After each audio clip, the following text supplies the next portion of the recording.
Agnes may believe she's walking toward the perfect future in Gilead, but this episode of the Testaments quietly reveals something horrifying. Commander Weston is not just another powerful man looking for a wife. He represents the real face of Gilead, the kind of man this system was designed to protect. And the scariest part is that Agnes still doesn't fully understand the danger she's in. This episode focuses heavily on the growing contrast between Agnes and Daisy, and honestly, it's one of the smartest things the show has done so far. On the surface, the two girls could not be more different. Daisy is paranoid, angry, skeptical, and constantly afraid of the eyes.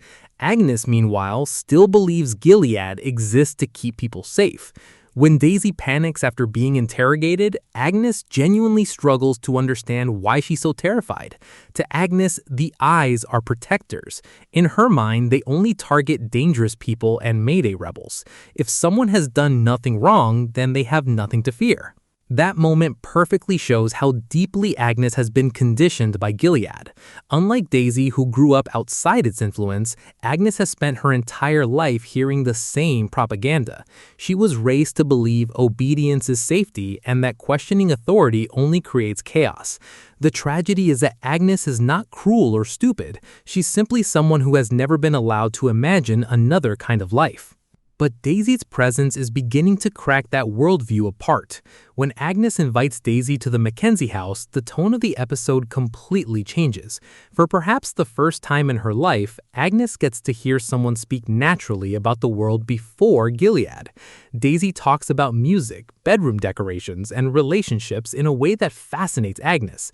These details seem small, but to Agnes, they sound almost unreal.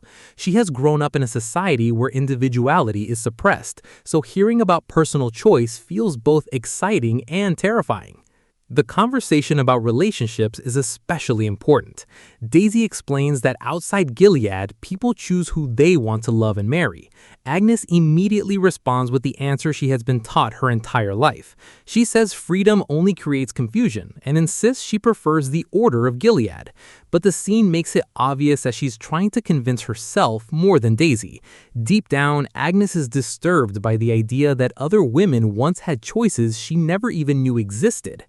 And that's the brilliance of the storyline. Agnes is not experiencing one giant revelation. Instead, tiny moments slowly destabilize everything she believes. Every conversation with Daisy forces her to confront a painful possibility. What if her entire life has been decided for her from the beginning? The most emotional scene in the episode comes when Agnes shows Daisy the objects she has collected from the pre-Gilead world. Because Agnes doesn't fully understand what these items are, she invents stories around them. It's honestly one of the saddest moments in the episode, because it shows how desperate Agnes is to connect with the world she never got to experience. The crack pipe example says everything about her innocence. Agnes genuinely believes it might have been some kind of romantic gift because it had a flower attached to it. Daisy could easily destroy the fantasy by telling her the truth, but she chooses not to, and that decision reveals a lot about Daisy's character. She realizes Agnes has already been robbed of enough innocence by Gilead. For once, Daisy doesn't want to replace Agnes's imagination with another ugly truth. That scene also proves something important. Agnes is naturally curious and imaginative. Gilead tried to turn her into an obedient future wife, but her personality still exists underneath the conditioning. And ironically, those hidden qualities may eventually make her impossible to control. Then, Commander Weston arrives and suddenly the episode becomes genuinely disturbing. At first, Weston appears calm and polite, but the writers immediately start planting warning signs. During their conversation, Agnes mentions his late wife and the entire atmosphere changes. Paula looks horrified that Agnes dared to say something unscripted. Girls in Gilead are expected to smile, obey, and remain silent. The fact that Agnes even asked about Weston's wife already makes her seem rebellious. But Weston's response is what truly exposes him. He explains that his wife died during childbirth. For a brief moment, it almost sounds like he's about to express grief. Instead, he reveals that the worst part of that day was losing his child, not his wife. his child.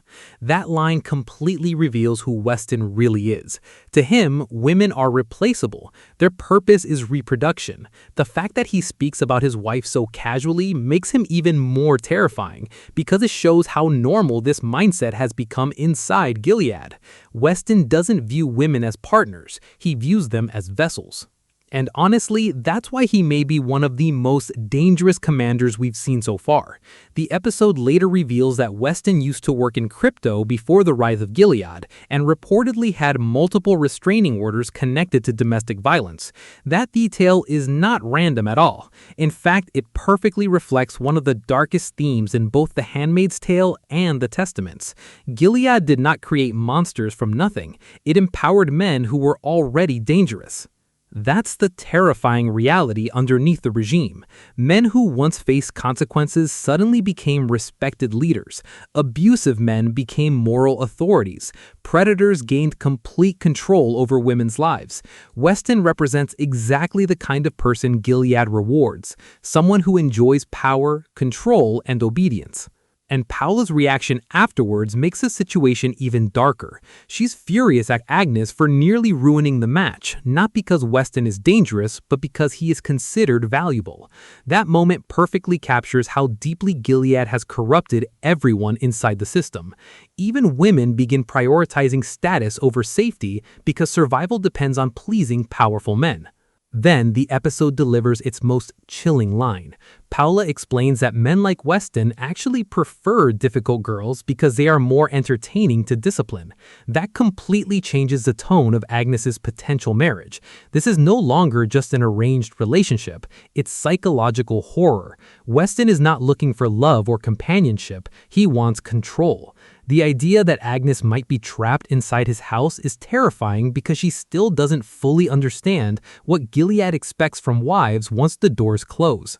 And the truth is that Agnes may finally be reaching the point where her faith in the system begins to collapse. For most of her life, she has accepted Gilead's rules because she believed they existed for protection. But belief only survives until the cruelty becomes personal. As long as other women suffered, Agnes could rationalize it. She could convince herself the system worked. But marrying Weston would force her to experience the reality of Gilead directly. That could change everything. This episode quietly hints that Agnes is already beginning to resist. Her comments towards Weston may seem small, but in Gilead, even curiosity is dangerous. The old Agnes would have stayed silent. The new Agnes asks questions. She hesitates. She pushes boundaries. Daisy's influence is slowly teaching her to think independently. And once someone begins questioning Gilead, it becomes impossible to fully return to blind obedience. That's why Daisy's role in the story is becoming so important. At first, Daisy viewed Agnes almost like a mission objective, but now she's beginning to care about her as a real person. She sees Agnes's innocence, her imagination, and her confusion. Even when Agnes defends Gilead, Daisy understands she is still a victim of the system. And Rita's revelation raises the emotional stakes even further. During her conversation with Daisy, Rita confirms that June's daughter is alive in Gilead and around Agnes's age, strongly reinforcing what fans have suspected for a long time. Agnes is June's firstborn daughter.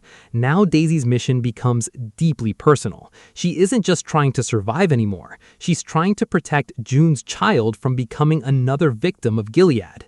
And honestly, that's what makes the Commander Weston storyline so terrifying. Weston represents the future Gilead wants for Agnes, a life where she exists only to obey, reproduce, and remain silent. But the more Agnes learns from Daisy, the harder that future becomes to accept. The irony is that Gilead itself may accidentally create its own enemy, because if Agnes is forced into a marriage with Weston, the experience could completely destroy her loyalty to the regime. She may finally realize that the system she defended was never designed to protect women at all. It was designed to control them. And once Agnes understands that truth, she could become far more dangerous to Gilead than anyone expects, not because she was born rebellious, but because true believers are the most powerful people to lose faith.